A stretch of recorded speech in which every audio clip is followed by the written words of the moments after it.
मैं हूं अनीता कदम और आप देख रहे स्टैंडर्ड 5th का सब्जेक्ट मैथ। चैप्टर है फ्रैक्शन। स्टूडेंट, हमने हमारी लास्ट वीडियो में देखा था कि फ्रैक्शन का अगर न्यूमरेटर सेम हो तो कंपेयर कैसे किया जाता है फ्रैक्शन को। Of two fractions with equal numerator the fraction with the greater denominator is the smaller fraction. अब जब इक्वल न्यूमरेटर हो, आप देख सकते हैं इस फ्रैक्शन में इक्वल न्यूमरेटर है, ये जो है न्यूमरेटर ये इक्वल है और डिनोमिनेटर अलग है, डिफरेंट है। तो जो डिनोमिनेटर ग्रेटर होगा, ग्रेटर मतलब बड़ा होगा, तो वो फ्रैक्शन स्मॉल होता है। जिसका डिनोमिनेटर बड़ा होता है वो फ्रैक्शन स्मॉल होता है। कब? जब न्यूमरेटर इक्वल हो तब। अब कंपेयरिंग अनलाइक फ्रैक्शन। अब ये तो थे, हमने देखे थे लाइक फ्रैक्शन का या फिर इक्वल न्यूमरेटर जिनका है उनका कंपेयरिंग। अब जो पॉइंट है वो है comparing unlike fractions. Teacher said, suppose we have to compare the unlike fractions 3/5 and 4/7। Student देख सकते हो आप लोग, यहाँ पे दोनों फ्रैक्शन डिफरेंट है, किसी का न्यूमरेटर या किसी का डिनोमिनेटर सेम नहीं है, तो उनकी कंपेयरिंग कैसे की जाती है, इनको अनलाइक फ्रैक्शन कहा जाता है। हमने देखा था लाइक फ्रैक्शन में डिनोमिनेटर सेम किया जाता है। ये अनलाइक फ्रैक्शन दिए गए हैं तो उनको कंपेयर कैसे किया जाएगा। Let us take an example to see how this is done. चलो अब देखते हैं कि ये कैसे किया जाता है। These two boys are standing on two blocks. How do we decide who is taller? अब स्टूडेंट आप देख सकते हैं दो स्टूडेंट दिए हैं यहाँ पे, या फिर टू बॉयज़ दिख रहे हैं आपको ये, और दोनों ब्लॉक पे खड़े हैं। तो फिर हम कैसे डिसाइड कर रहे हैं कि कौन बड़ा है। आप देख सकते हैं ब्लॉक की साइज़ भी देख सकते हैं और जो बच्चे खड़े हैं वो भी देख सकते हैं। अब दोनों के अगर हम यहाँ पे सर पे देखें तो दोनों ऐसे सेम भी दिखते हैं, लेकिन अगर उनके पैरों की तरफ देखो तो ये ब्लॉक बड़ा है और ये छोटा है। तो फिर हम कैसे डिसाइड कर रहे हैं कि कौन सा बॉय टॉल है और कौन सा स्मॉल है। Sonu said but the height of the block is not the same. Sonu ने क्या कहा, पर जो ब्लॉक है उनकी हाइट सेम नहीं है। ये both blocks are the same height it is easy to tell who is taller. अगर दोनों ब्लॉक सेम हाइट के होते तो कौन टॉल है ये बताना बहुत ईजी हो जाता।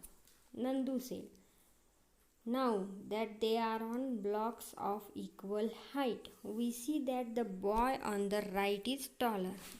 अब नेक्स्ट पिक्चर में देखो स्टूडेंट, यहाँ पे दोनों बॉयज़, वही दो बॉयज़ लेकिन दो सेम ब्लॉक पे खड़े हैं, तो ये बताना बहुत इजी है कि कौन टॉल है और कौन शॉर्ट है या फिर कौन स्मॉल है। तो इसमें ब्लॉक सेम होने के कारण हम फर्स्ट बता सकते हैं कि इसमें से कौन छोटा है और कौन बड़ा है। Teacher said the height of the boys can be compare when they stand at the same height. हम दोनों बॉयज़ की हाइट को कंपेयर कर सकते हैं अगर वो सेम हाइट के, when they stand at the same height, दोनों सेम हाइट पे खड़े हो तो। Similarly if fractions have the same denominators their numerator decide which fraction is bigger. उसी तरह से अगर डिनोमिनेटर सेम हो तो हम न्यूमरेटर से डिसाइड कर सकते हैं कि कौन सा फ्रैक्शन बड़ा है।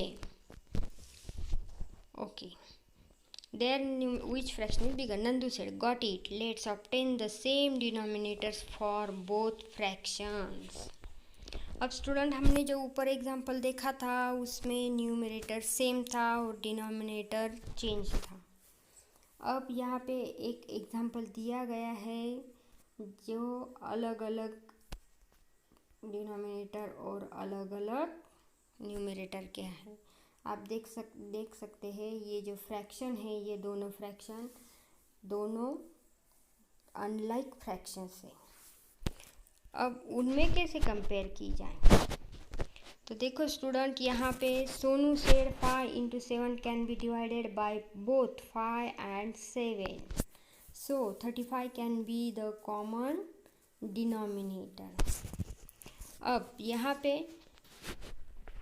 5 और 7 को मल्टीप्लाई करें, can be divided by both 5 and 7. So 35 can be the common denominator. उन्होंने क्या किया, डिनोमिनेटर जो है वो सेम कर लिया है. अब 3/5 and 4/7 ये दो फ्रैक्शन यहाँ पे दिए थे, हमने देखा यहाँ पे ये 3/5 और 4/7 ये दोनों फ्रैक्शन दिए गए हैं. अब इनको पहले क्या करेंगे, डिनोमिनेटर सेम करने के लिए 3/5 को 7 से मल्टीप्लाई कर लिया. देखो स्टूडेंट, आपको हो गई यहाँ पे 7 से ही क्यों किया. अब ये जो है 3/5 और 4/7 क्या किया, इस 5 को, ये जो 5 है इस 5 को इस 7 से मल्टीप्लाई कर लिया और ये 7 को इस 5 से मल्टीप्लाई कर लिया. तो दोनों का डिनोमिनेटर सेम हो जाएगा.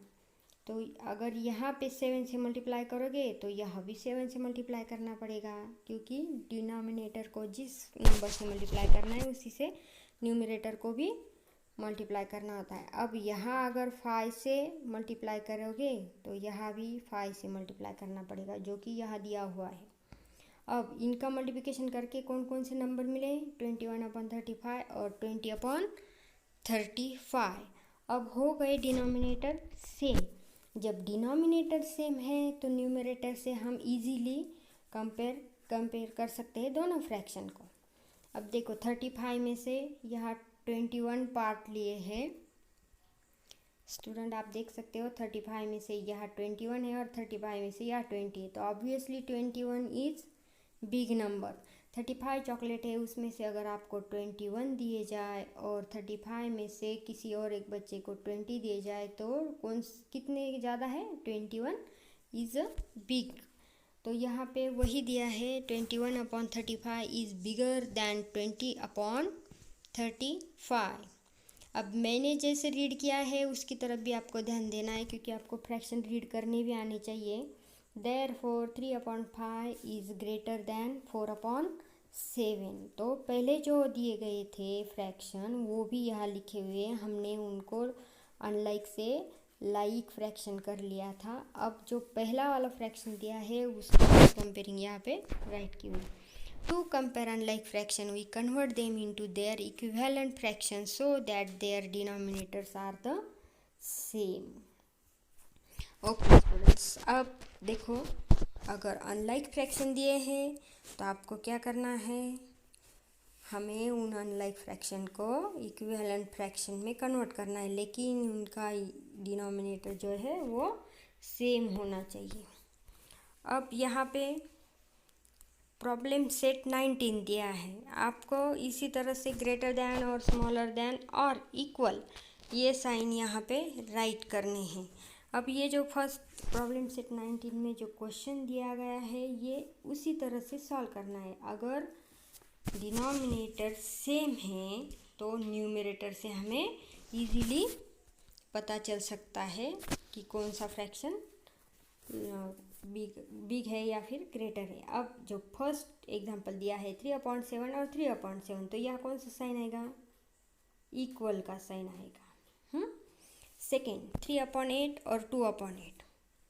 अब दोनों में तो दिख रहा है 8 में से 3 पार्ट लिए, 8 में से 2 पार्ट लिए, तो कौन सी बिग है, ऑब्वियसली 3/8 इज ग्रेटर देन 2/8. 2/11 है, 10/11 है.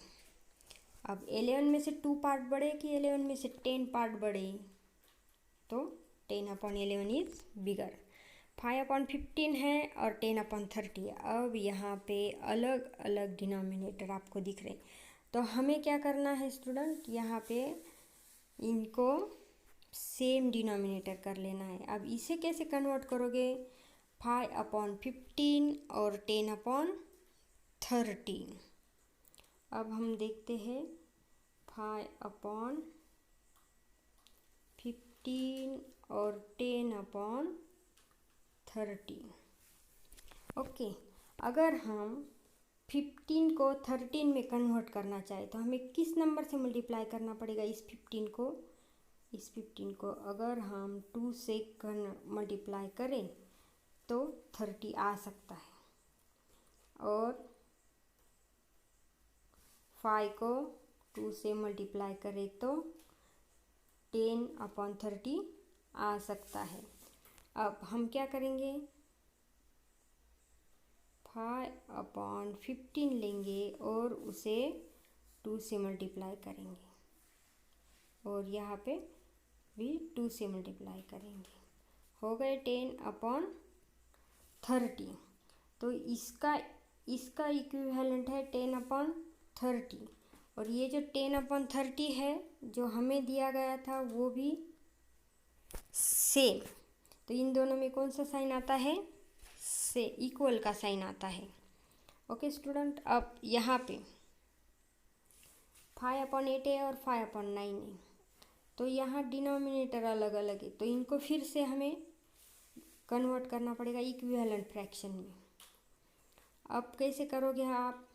8 को 9 से मल्टीप्लाई करो, 9 को 8 से मल्टीप्लाई करो, या फिर ऊपर दिए गए रूल से हम इनमें कंपेयर कर सकते हैं। इस तरह से स्टूडेंट आपको प्रॉब्लम सेट 19 सॉल्व करना है।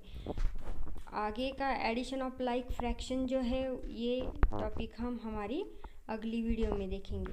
और अगर प्रॉब्लम सेट 19 में आपको कोई भी प्रॉब्लम आता है सॉल्व करने में, तो ये प्रॉब्लम सेट 19 हम कल फिर से या फिर अगली वीडियो में फिर से डिस्कस करेंगे। Okay students, bye.